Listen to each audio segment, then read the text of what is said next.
let's try that again. I was just really looking good and testing you to see if you were really paying attention. So, let me restate all those wonderful things that I just said a moment ago. We're so glad to have everyone here and excited to spend a few minutes of time in our study and to consider the things that we're looking at tonight. We've been talking about Bible families. And we've used our study time kind of as an opportunity just to wander through the Bible and to look at different parts of family stories in the Bible so that we can pull out little pieces in those stories so we can find ways that we can apply those to our lives. Because like in our study on Ephesians on Sunday, one of the important things we learned is that God measures our success in faithfulness. One of the things he's looking at is our appropriate behavior in the family and in the home. So that's the way. So Anthony, you're wondering where I got all these fancy books. And if you were to look really carefully, that is in fact, they're all in Latin too. So I just want you to be that much more impressed about my background here. That's the wonders of technology, of course. I have other backgrounds I could have picked. Just something that wouldn't be too distracting is what I was hoping for. I want you all to get your Bibles out tonight. Let's go over to the book of Ruth. And that's where we're going to be tonight. One of my favorite books in the Bible. It's just an exciting, interesting, fun book. Best romantic book in the Bible. Follows just a fantastic storyline. Really, it just couldn't have been put together any better. Something interesting to read. I hope you had a chance to read it. 4 chapters is all that there are. And we'll start looking here in chapter 1 as we're talking about Ruth.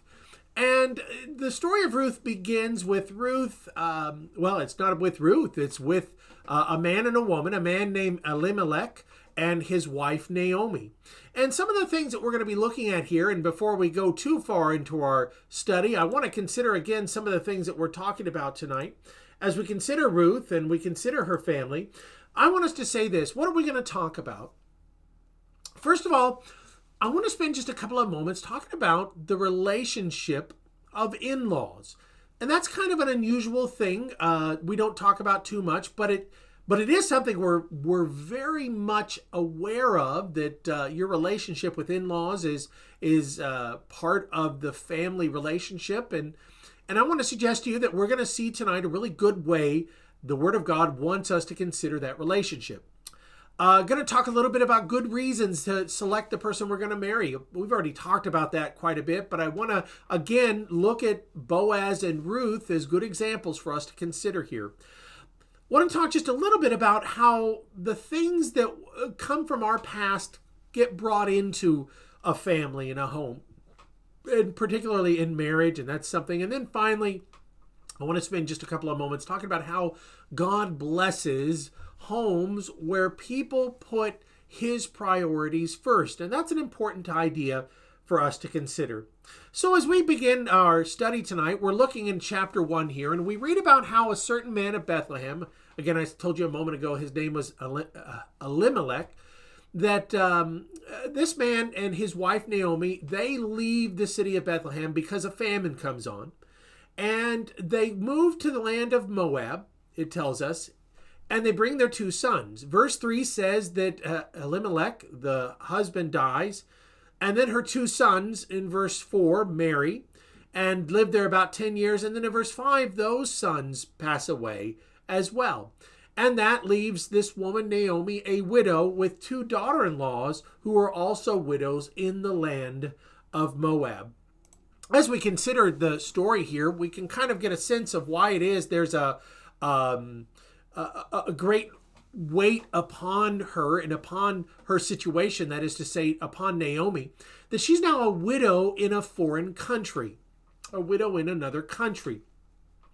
And we want to consider the choice that Elimelech has made to bring his family here and the consequences of that choice. In fact, it's kind of interesting that as we read on, going back to the text here for just a second, that as she talks about the things that she would say in verse 13, that the Lord has gone out against me. And then she goes on a little further on and talks about her life whenever she returns home. And she says in verse 20, the Almighty has dealt very bitterly with me. I went out full and the Lord has brought me home again empty. I find it interesting to see Naomi's thinking here in her circumstance as she's left in this terrible situation. And I want to suggest to you that there's an important lesson here. There's actually an important lesson just here in chapter 1 that all of us want to consider. And that is to understand the concept of the idea of what it is to be in the blessings of God and then to leave. Here's a question for you to think about. And I hope this question makes sense. Where were the blessings of the nation of Israel located? In other words, if there was a place that those blessings existed, where was it? And then I want to say, what was it that Elimelech did that was wrong? What did Elimelech do that was wrong? And we can use the word sinful. We can use the word a bad decision. I think any of those things would rightly fit. And if we can understand these two questions, then the idea that we're going to move forward to understand is how does that become a reference for us today? How is it that we today are going to make an application from this lesson? One of the things that I find very interesting is the idea of how it is that the word Bethlehem means the house of bread. And I think maybe we might draw a little bit of a parallel here to the idea of the bread of life and the house of God and the language that we think of when we think of the church that Jesus built. Well, first of all, where were the blessings of Israel located? And then secondly, what were the errors, what were the sins that Elimelech committed whenever he left Israel? So Gregor has the idea that first and foremost, where were the blessings located? Canaan's land, the land that had been promised to Abraham and to his descendants. It was a physical location, a geographic boundary that all the blessings of being an Israelite were to be found in there. Daria has it too. The blessings were in the country of Israel. Now, you might have even thought, boy, that's a very simple question, but it's important. It's important to understand that if you're going to be an Israelite 3,000 years ago, that you're supposed to reside in the country of Canaan, of the land of Israel, in order to have the blessings of Israel. So a famine comes along. By the way, this is kind of early in the book of Judges, we would say, probably the first generation after they've arrived in the land. And a famine could be brought about by a lot of different things. We know that they've had problems because of their unfaithfulness.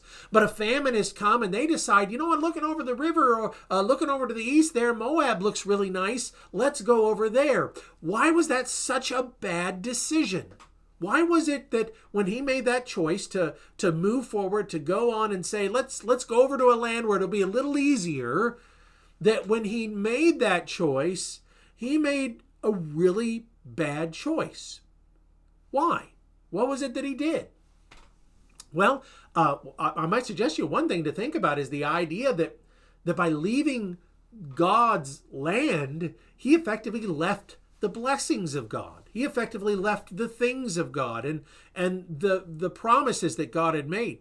Monique's got a great comment here. She kind of makes the parallel to say he left the ark too soon. If this is Noah's ark, a place of safety, a place where God's blessings are located, Elimelech decided it was too cramped or it was too problematic and decided to leave.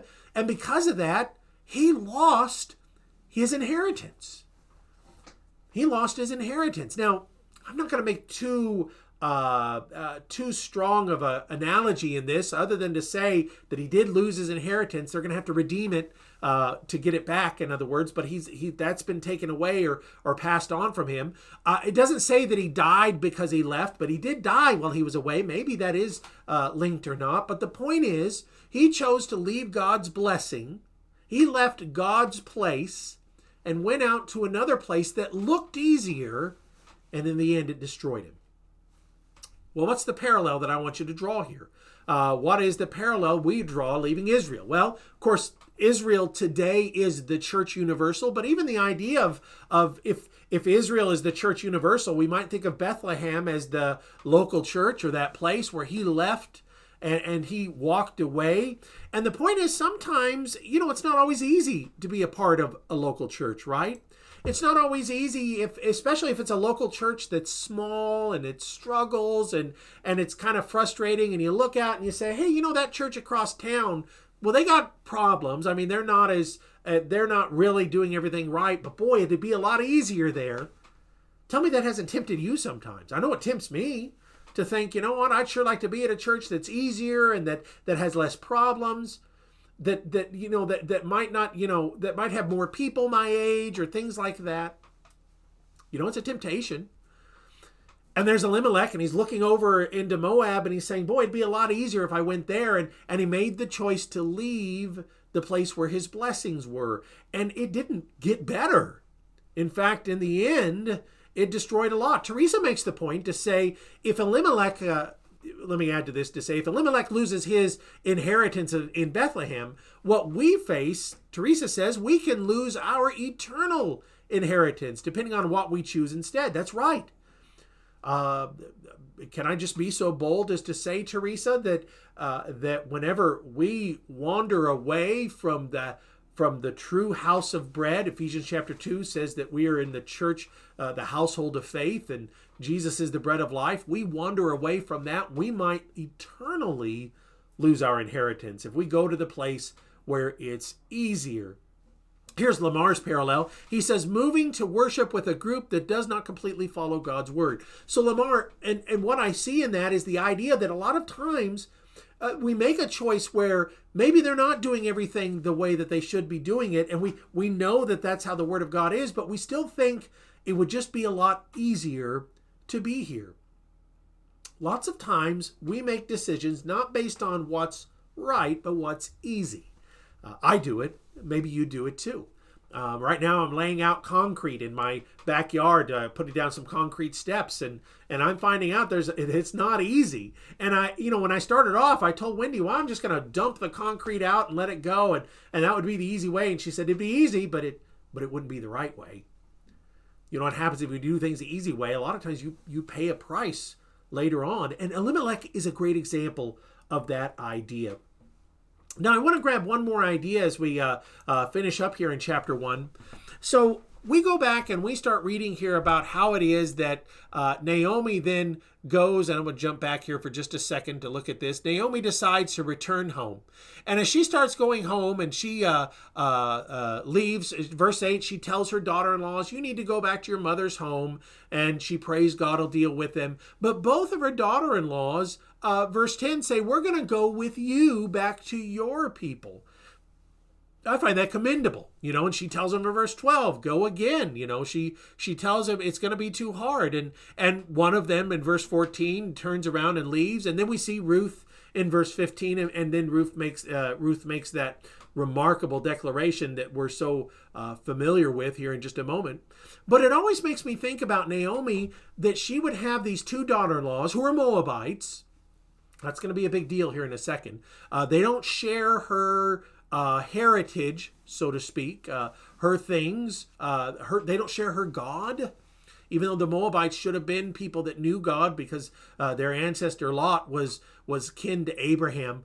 The point is that it's clear that they don't, and yet they want to follow her. Let me ask you a question. What kind of person do you think Naomi must have been to inspire that kind of devotion?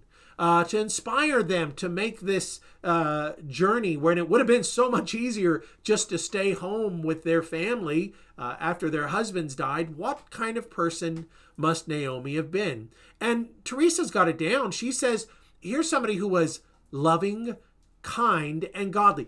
I like the fact you brought in more than one idea, because it must be more than one thing. If she was just kind, I'm not sure that her concept of going back to her land would have been the easiest way to go. They might have said, well, why don't you come stay here and stay with us? But her mindset isn't just kind, it's godly, that she wants to return to her homeland. But they wouldn't have been so devoted if there wasn't some gentleness within her, some kindness that brought an affection that they felt like that they were closer to her than their own mothers. There's something important to know about Naomi, something super important to consider. Naomi must have been a really incredible woman to inspire the loyalty she gets, well, initially from both of her daughter-in-laws. And at the end of the book of Ruth, there's going to be kind of an epilogue, if you would, about that brings us back to Naomi and talks about the blessedness of Naomi. And part of the idea is that Naomi has received God's blessings upon her for her good character. Debbie puts down the idea she must have been selfless. And, I see something there that must be important, because the idea of being selfless is something that brings about a loyalty to you. How do you bring about family loyalty? Well, you don't bring it about by a harsh rule or a dictatorial stance. You bring it about by godly behavior, kindness, gentleness, lovingness, selflessness. These are the characteristics that bring about a loyalty that Naomi has. Naomi is a remarkable person, and we might say she is the model of a mother-in-law. What a mother-in-law ought to be. And that's something for us to start thinking about as we move forward and consider that relationship. There's a statement here in Deuteronomy 25 verses 5 and 6 where the question is from Lamar, does Deuteronomy 25, 5 and 6 impact Ruth's decision to go with Naomi? And I believe that what you're talking about here is the idea of her obligation to bring another son.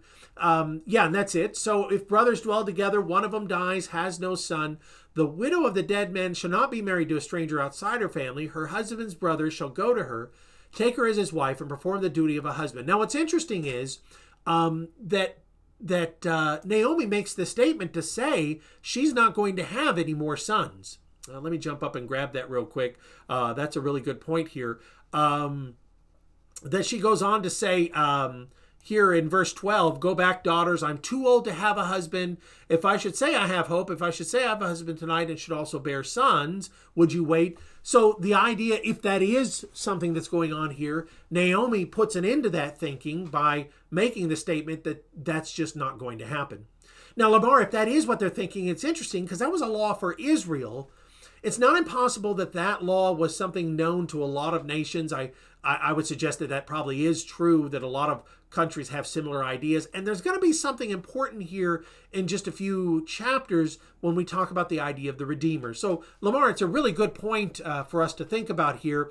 And it might have had some bearing initially, but it seems as though there's something else in what's going on here, especially since they had to have known Naomi wasn't going to have more children, that was something that was simply not going to happen. So it's a very interesting thing to consider the question there, and a really good one, and I appreciate that thought. So let's move on here for just a moment then, and let's go on. And I said that one of the remarkable things next in this story is about Ruth. And in chapter 1 and verse 16, Ruth makes that remarkable statement that's just well known to most of us.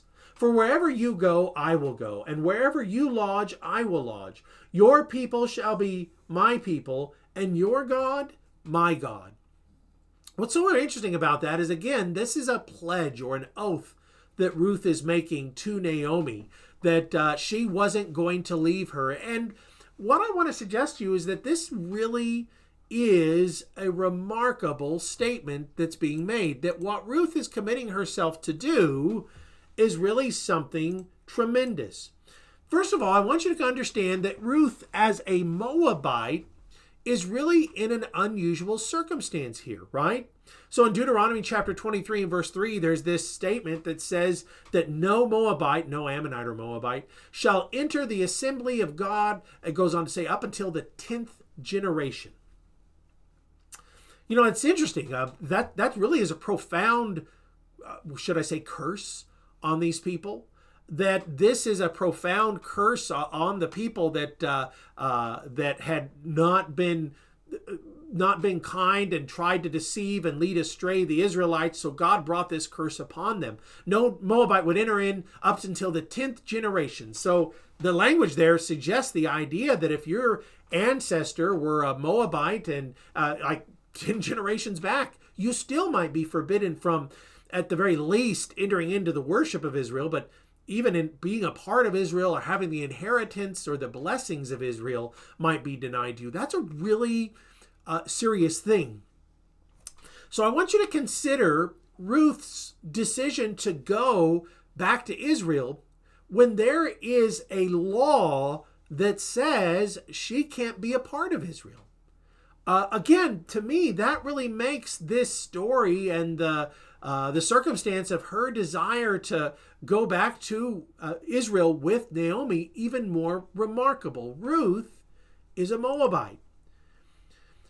And being a Moabite puts her at a severe, disadvantage might be the word I would use to describe, puts her at a severe disadvantage. Now, what I think is interesting too about the story is that as it goes on in chapter 2, what we read about is how it is that Ruth takes care of Naomi. We know that Ruth goes out and does the gleaning. By the way, if you're not familiar with gleaning, it's the idea that that the corners of fields were supposed to be left uncollected, so that those that were poor, this was the welfare system of ancient Israel. It's really interesting. So that those like Naomi that were impoverished, somebody could collect that for them for free. And the idea is that that was the way that the system was designed to provide the needs of those that were impoverished. Somebody would pick that up for them and bring it to them. And so it's the case we read about how Ruth goes out. This is where she meets Boaz. And one of the things that's very interesting about this is that as we go on and read through chapter 2, one of the things that comes about is that over time, Ruth begins to get a reputation. Ruth gets a reputation for the things that she's doing, for the behavior that he has. And in chapter 3 and verse 11, all my people in the city know you are a woman of excellence. This devotion that Ruth has to Naomi, her mother-in-law, really is remarkable. And this reputation that she creates is important. So the second thing I would have you say is, if I say, number one, Naomi is the model of a godly mother-in-law, Ruth is the model of a godly daughter-in-law. And so you can see that we're forming up an image in our mind of how it is we're supposed to behave in a relationship where we are with in-laws. And that's really important. In fact, kind of coming back to where we're at to look at some of our questions were, number one, I tell you what, we'll put number two, the second question, up here in just a second. But the first question is, what Christian principle does Ruth reveal? Well, Ruth definitely gives us a sense of how important it is that we show the honor of father and mother, but we also show that to those who are the father-in-law or mother-in-law. That whenever we're told that the commandment of God is to honor our father and mother, and in 1 Timothy we read already how in chapter 5 it describes the idea that that relationship is extended to other family members too, that we should also understand that that would go to the mother-in-law and father-in-law. Teresa makes a comment here. Teresa says, Ruth shows faith in the God of Naomi, committed to her mother-in-law, willingness to work for whatever she needs and provide for Naomi also. And here are a lot of Christian principles: faith, commitment, willingness to work, and to provide for those that have need. These are all excellent virtues that Ruth has mastered and is exemplifying for us to consider. So let's go to a second question here to think about this too. Why is it that relationships between in-laws can be strained sometimes? I'm not looking for an in-depth comment on this. I'm just looking for some simple things that we consider. Why is it sometimes these are strained relationships? You know, I was thinking about something recently. I was actually thinking about Chelsea Ward's wedding a few years ago. And one of the things that had struck me in the course of that wedding was the idea that here, considering Anthony and Monique, they had worked for, I forget how old Chelsea was, 20? They had worked for 20 years to prepare this woman, Chelsea, to become somebody's wife. You know, we don't often think about that, but one of the things that we should think about is the idea of the investment other people made in the person that we choose to marry. So my wife didn't just make herself. She's the product of an investment of time that her mother and father put into her. And one of the things is sometimes some of that bitterness, some of that stress in that relationship comes from the idea that maybe those kinds of things aren't always appreciated or understood. or realized that, it's like I showed up and I said, Wendy, let's get married. And suddenly I had taken away from George and Debbie, their daughter. And, that might be part of what creates strife in those relationships. I see some other comments here. I'm going to grab them real quick. Monique says selfishness. Monique, that would be a good answer to any stressed relationship. But it certainly fits well with the relationship of a family that's, in this case, stretched apart or distinct in how they are taking care of each other. Gregor says different priorities. Different priorities. Certainly, Gregor, that would really apply whenever you're talking about people, maybe they're not Christians. And that can really stress out the relationship. George Watkins has selfishness and lack of goodwill will strain any relationship. Good point, George. Again, you guys are hitting it well to say selfishness is a relationship wrecker. Absolutely. And we've already talked about this idea how in a family, selfishness is devastating. And selfishness is a great barrier in a relationship between in-laws when that relationship is one that needs to be built. It's not there. It needs to be built, and it needs to be built strongly. Debbie says jealousy, and she makes a point to say it's as though your child is no longer under your control. And that's a great point. It's hard sometimes to let your child go and say, you know what, now you're your own person. And we talked about this with Samson, how it is that we're merely advising you. We don't really have an authority over you. And sometimes it might feel like somebody else stepped in and took that away from you. And that could create some of the strife in that relationship. Here's Lamar. And Lamar kind of goes to a point back to what I saw with Gregor too. Different religious beliefs. Obviously, that's going to be a big strain. But then Lamar said another one, money principles. And, absolutely. I've seen many times families where one generation was very frugal and thrifty and their children, married somebody who wasn't. And there was a lot of stress in those two ideas. And people kind of feel like, well, I don't owe it to other people to do what they want to do. This is my life. A lot of times people create antagonism by attitudes like that, that they don't owe any responsibility to in-law relationships. And that sense of an absence of responsibility creates a great deal of strife. Lamar also says child-raising beliefs. Absolutely, Lamar. And that's not just in-laws. That's a generational thing where somebody says, I don't think my own children raise their children the way I think is appropriate. And that can raise some serious issues too. Lamar says he can go on. And that's a good point. I mean, there are really different things that we think about and we see. Teresa says, not following God's will or expectations of how to treat one another. And I want to come back to that, Teresa, because that's the idea we need to build for just a moment. So I'm going to come back to that comment. I see one more comment here from Monique where she says also a lack of respect. And so that's a great point.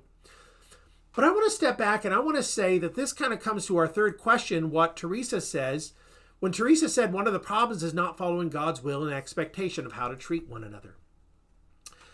What I want us to consider is that God expects us to create to create honorable relationships with in-laws. Now, what I mean by that is honorable, appropriate relationships in the sense that it doesn't mean that, I just turn everything over to them or to in-laws, but it means that God has an expectation.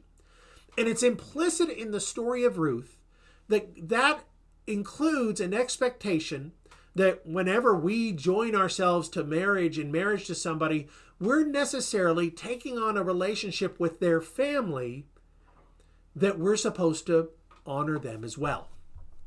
Okay, that's kind of a big deal. And maybe it's not one that we talk about too often, but one of the things we said a few weeks ago when we said when you choose the person you're going to marry, you need to remember their family. Remember we talked about Rachel and Laban and how that all kind of played out. But the idea that we need to think about for a second is that there is an expectation that we will create an honorable relationship with our in-laws. And Ruth makes that scene that Ruth does so to the degree that she honors Naomi like a daughter. And so perhaps what we see here is that a lot of that relationship, that when we talk about parents, we say we're obligated to take care of them, that also would reach over to the relationship that we have with the parents of our spouse, the family of our spouse. Marriage brings those relationships in. Those relationships haven't had time to build. In other words, the length of time I knew my physical brother and sister and parents, over the many years we learned how to deal with each other. When you get married, you now have another brother or sister or other parents that you've had no time to get to know, and that's part of the strain of that relationship. But we need to understand that the expectation is I'm to create a relationship where I am fulfilling God's expectation of honor in that relationship. This is important. This is something that we have to dwell on, particularly for those of us who are not yet married and we're looking ahead and we're thinking about the person we're going to marry. And we said before, you need to think about their family and the things like that. But one point is, whenever you choose your spouse, you are accepting that family. Use the word baggage to say, to some degree, sometimes that can be something like that. Lamar, interesting enough, takes us over to 1 Corinthians chapter 13, verses 4 through 8, where we have some language about love. Love is patient, love is kind. Lamar once said what we should do is put our name in there and say, is Lamar patient? Is Lamar kind? Notice, Lamar, I didn't put my name. I put yours, so I wouldn't have to be put on the spot. But that's a great point. That's a great way of manifesting that relationship. I got a few comments coming in. Let's grab them. Gregor says, as in all aspects of life, make my will to be in line or a reflection of God's will. Gregor, that's tough. That to make that relationship work, you're right. I've got to say, my will is, I just want him to leave me alone. Or my will is, I want to do my own thing. God's will is that I have an engaged relationship, a caregiving relationship, perhaps, with those that I have, through marriage now, become related to, and that's important. Carrie's got a comment here. Carrie says, as a parent, that one of the most important things you have done was raise your child to leave you and become one with your spouse. You aren't meant to be more important than their spouse. Carrie, you're right. In fact, Carrie, you're going right back to our first class when we said that one of the purposes of a family is to create children to leave it and to start their own family. And so part of that idea is that's the design. Now, Carrie, you're looking at this from the perspective of the parent who needs to understand that they don't have that oversight in the home that they once had. And to become, and we talked about this last week in Samson, to become the advisor, but to have created a relationship that permits an advisor, that warrants an advisor. In other words, to have created a relationship where advice is desired, that really needs to be a goal for our adult children. Even more so with our children-in-laws, and that relationship to be strengthened. Carrie, that's a great point. Monique or Anthony says, also remember Romans 12 and verse 18. I'll have to jump over there to remember exactly what that passage is, Anthony. So Romans 12:18 says, if it is possible, as much as depends on you, live peaceably with all men. Great point. The idea of being at peace oftentimes means things like sacrifices or keeping silent or holding our peace. We use the term hold your peace when we're talking about not saying something when you desire to say something. Finally, I got one more comment before we move on. Teresa says, study together, pray together, spend time together, be compassionate, kind, patient and encouraging, supporting, show love, honor, and respect. All of these things are absolutely important. Whenever I got married, I tried to have the understanding, and to this day I still do, that the relationship I would have with the person I married's parents needed to be like the relationship that I had with my own parents and the obligations I had to my parents, because I was accepting a new relationship in that sense. As my wife and I were to become one person, that meant that her family, my in-laws, now became part of the obligation of my life. It's important that we understand that. And Ruth and Naomi teach us that. let's go on. Let's talk about Boaz. I love to talk about Boaz almost as much as I love to talk about Ruth. Boaz is a kinsman of Naomi. I'm going to ask you in a second, who was Boaz's mother? She's super important. And I think she actually, although she's never mentioned in the book of Ruth, I think she actually plays a big part in the book of Ruth. And I'll tell you why. So I want you to think about that. Who was Boaz's mother? But Boaz is a kinsman of Naomi. So that means he's a man of Judah. He's a man of Bethlehem. And he's a wealthy man too. It seems pretty clear he's wealthy. There's statements here in chapter 3 that suggest to us that he's actually also older. Anthony, you gave away the answer too soon. Anthony told us who his mother is. Boaz's mother is Rahab. Again, we're going to put a pin on that because I think that might be really important for us to consider here. But Boaz's mother is Rahab. The very Rahab that was delivered from the city of Jericho and who delivered her family from Jericho. Boaz has a good reputation. It's interesting as you go through there in chapter 2 and chapter 3 and read about him. His reputation is generosity, integrity. He's well respected. Probably an older man. He makes the comment about Ruth not seeking a younger man. And Ruth had been married, it looks like, for 10 years. So Ruth herself wasn't a teenager or just a girl. I mean, she had been married 10 years before her husband died. So for Boaz to be older than her enough that it was a matter of some of bearing a remark, it must be the case that he was quite a bit older than her. Boaz is the one who's supposed to redeem. Now, what we find out is that, of course, this really beautiful love story comes to a head whenever they find that there's another kinsman that's supposed to redeem her. In fact, if we go over to the text and we look at this, we find out that Boaz has to go through a process of redeeming Ruth, specifically redeeming the inheritance that had basically been lost to her family. What we want to understand here is that every Israelite was entitled to a portion of their land. Where I grew up in New Mexico, they had a very special, very ancient land grant called an ejido land grant. And it was a community land grant, and everybody got to use it, and you specifically got to do things with it, but it really wasn't ever supposed to leave the possession of that group of people. Kind of an interesting thing, because that's kind of what it was like with these land grants. They were things that were supposed to stay in your family. Elimelech gave it up. He left. If he wants back in, they're going to have to buy it back. They're going to have to buy back his inheritance to be a part of this again. And so the point here is that with them coming forward, whoever wants to be there has to buy back their portion. Now, it's not just they buy back their portion. A little bit goes on to talk about something Lamar mentioned earlier of the idea of raising up a son, that whoever buys that back has to dedicate at least one of those children, the firstborn son, to being a type, or in some legal sense, the heir of the one that died. So it's almost as though I have to pay for somebody else's inheritance, and the child that I have is legally not my child, but legally it's somebody else's child.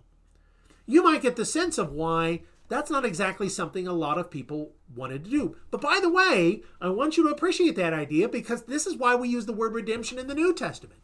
Because in a sense, God, through Christ, bought the inheritance that we threw away, that we lost, and has brought an adoption, even though we really weren't his children. We were children of darkness, and yet has made us his own children. So there's a lot of that language when it talks about redemption in the New Testament that's real important to understand in these circumstances. So what we see is that this language is the language of the redemption, that Boaz goes forward. He finds the other family member who was the one next in line, and that man doesn't want to do so. You see that in verse 6 here, where he says, I cannot redeem it for myself. I'll ruin my inheritance. You redeem my right of redemption for yourself. I can't redeem it. And so it was the case that they make this arrangement that Boaz will then redeem them. He'll marry Ruth. You see that here in the passage, that he's going to marry Ruth the Moabitess. And remember, that really is a remarkable thing that he's going to do so, that he's going to marry Ruth the Moabitess. And in doing that, they bring forth this relationship. I'm going to pause here. I don't want to go too much further yet. But I do want to consider some of the questions. So the questions are this. First of all, and I hope you understand what I mean by this question. In what ways was Ruth a bad choice? If Boaz had, let's say he was, talking to his friends. He says, hey, I met this girl I like. I'd like to marry her. And they say, well, who is she? And he tells them Ruth's story. I think a lot of people would have probably said, you shouldn't marry that person. Why not? Why is she a bad choice? And of course you're thinking, Brian, she's not a bad choice. She's a remarkable woman. But let's put that aside for a second. Why might it at first, if you heard Ruth's story, what might about her make this seem a bad choice? We've already talked about a lot of these things, but again, we need to relist it and restate it here for a second so that we can consider what it means, why it might have been this way. So Teresa says it. Ruth was a Moabite. Again, I can't emphasize enough that they were particularly cut off from Israel. Ruth was a Moabite, pagans, idolaters. And that's going to be a problem. That's going to be something comes up. Number two, if you want to marry her, you have to redeem her. You have to pay this inheritance. You have to then father a child that gets the inheritance. And that's going to be something that a lot of people are going to say, there's just too much, I'll use the word again, baggage. There's too much baggage with this woman. So in a lot of ways, somebody might have told Boaz, this is a bad idea. I mean, his kinsman, the kinsman didn't want to do it. He said, this is too much for me. And it was a lot. Boaz was going to have to pay a lot, so to speak, in social or other things, that he might marry this woman, Ruth. So there's a lot of reasons people might have said this was tough. Now, on the other hand, the other question is, why is it Ruth really was a good choice? And again, I think we've probably answered this question. Maybe I'll tell you what, maybe I'll just go ahead and answer it for us as we say. What we've talked about is that Ruth was an utterly virtuous woman.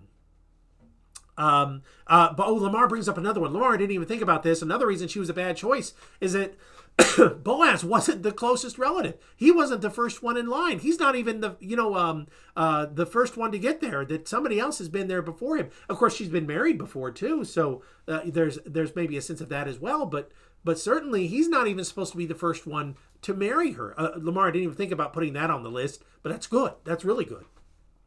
So yeah, that makes sense. There's another problem that they have in bringing this marriage there.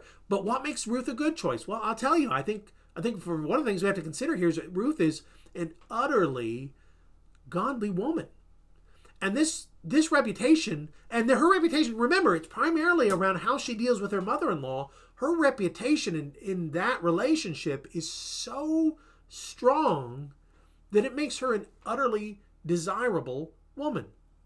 Debbie makes the point to say, here she is. She's a hard worker. I didn't get to read it, but earlier in the chapter 3, it talks about the idea that they were remarking how hard she worked for her mother-in-law to bring her mother-in-law food. Lamar points out her kindness. Now, Lamar's pointing her kindness to choose Boaz. Boaz seems to think she could have a lot of choices in who she married, and he was surprised she picked him because he was much older. But maybe one of the big points that makes Ruth a good choice is she knows a good man when she sees one. And that makes Ruth a worthwhile choice too. Do you catch that point as well? Cindy's got a comment. She says, Boaz states that they all know she's a woman of excellence. That's a great reputation to have. Stephen James makes this comment. He says, a good choice. In Ruth chapter 1, verses 16 and 17, we see Ruth was profoundly loyal. And seems right. What a characteristic for a marriage. To find a woman who is profoundly loyal. As well, Ruth, it says in chapter 2 and verse 11, there's the note of all that she had done, that she demonstrated her affection. So these are exactly the right points to consider. This is the way that they looked at each other. Let me grab that last question because I really like it. Anthony answered for us before. How might Boaz's mother have influenced this decision? Now, I don't mean influenced like she spoke to him, but I do mean the idea of how might her identity, Rahab, have made that Boaz see through all the problems and choose Ruth. And it's a little bit of speculation, but I think it's a speculation that we have to make because I think the answer is almost obvious as we consider this point. Why is Boaz's mother kind of significant to this? Well, Teresa says it. Like Ruth, Boaz's mother also wasn't an Israelite. Remember, she was a Canaanite. And if you had one thing worse than being a Moabite, well, Canaanites were supposed to be wiped out. But through her faith in God, she was brought in the nation of Israel, the lineage of Christ. And Teresa makes a point. She would have approved of that choice. I agree. Because Boaz had to have known what it is to see a woman who her character outweighs her identity. And so he must have seen that in Ruth. And that's what Carrie says, looking deeper than the outer shell of a person, looking at their heart. And that was Rahab. Rahab was utterly a woman of faith. And the fact that she's a Canaanite had nothing to do with her characteristics. Ruth is a Moabite, yet her faith is what Boaz sees, not what's on the outside, the Moabite, the widow, the woman with a great debt to be redeemed. He instead sees the woman of great virtue. And I tell you what, I just think it's remarkable that it's Boaz, the son of Rahab, that marries Ruth, the Moabite. Last point, we've hit our time, unfortunately, so I want to just kind of run through this last part kind of quickly. As we finish the chapter, we read about how it was that God would bless this union. And I just love this story. And tell you what, we'll just take half a second here to look at this. Boaz and Ruth get married. It says the Lord gave her conception. That might suggest why she hadn't had children before, that God was now going to bring her about. She has a son. And everybody goes to Naomi, not Ruth. They go to Naomi and they say, "Blessed be the Lord. He's not left you this day without a close relative. His name is going to be famous in Israel. May he be to you a restorer of life and a nourisher of your old age." But I love verse 15. "Your daughter-in-law who loves you, who is better to you than 7 sons, has borne him." I really am getting goosebumps. I really do get a little teary-eyed when I read that. Your daughter-in-law who loves you, she's better than 7 sons. This is her son, and he's now your close kinsman. And she becomes the nurse for the child. I think that's neat too in verse 16. And of course, you know that the story goes on, that this becomes, the child is Obed. Obed is Jesse's father, and Jesse is King David's father. And it really is a remarkable thing to consider this blessing here. Now, one of the things I noticed that's interesting is that a little earlier here, they make a statement. Let me jump back for a second. "May your house be like," verse 12, "that house of Perez, whom Tamar bore to Judah." You know, it's kind of interesting to consider that Tamar also was a Canaanite. She was the Canaanite daughter-in-law of Judah. They didn't have an appropriate relationship. Let's not glorify that. But she was a woman who desired to be a part of Israel and secured her place there and is considered an honorable woman of faith. She's one of the few women, along with Rahab and Ruth, Mary, and Bathsheba, indirectly, that are identified in particular when we get the genealogy of Jesus in Matthew chapter 1. That is extraordinary. Naomi is vindicated by this birth. And this matters because the point is Naomi returned to Israel and she got her blessings back. She returned to Israel and she got her blessings back. I'd like to leave you with that thought as we finish our time together. That people depart from the Israel today, the Bethlehem today, the house of bread that is the church, and they lose the inheritance. But they can get it back by returning. And that's an important idea. We see it in the story of the prodigal son who goes out and squanders his inheritance. And yet when he returns, the first thing his father does is he puts the ring on his hands and the robe on him, signifying he's getting back that inheritance. And that's a remarkable thing for us to consider. Naomi's important to us because we see her leave the place she should have stayed. And we see her come back in bitterness, and yet she gets all of the blessings restored and then some because of the faithfulness of a daughter-in-law. Let's consider those relationships in our families and homes. Thanks so much for tuning in tonight and being with us. And we'll end here. And want to remind you that we have our ladies' Bible study tomorrow night at 7 p.m. We have a men's Bible study Friday night at 7 p.m. Of course, our service is Sunday morning at 9 a.m. in the parking lot. And then we have that Bible study at 5 p.m. Online once again. So thank you all for being here. May God bless you in this week.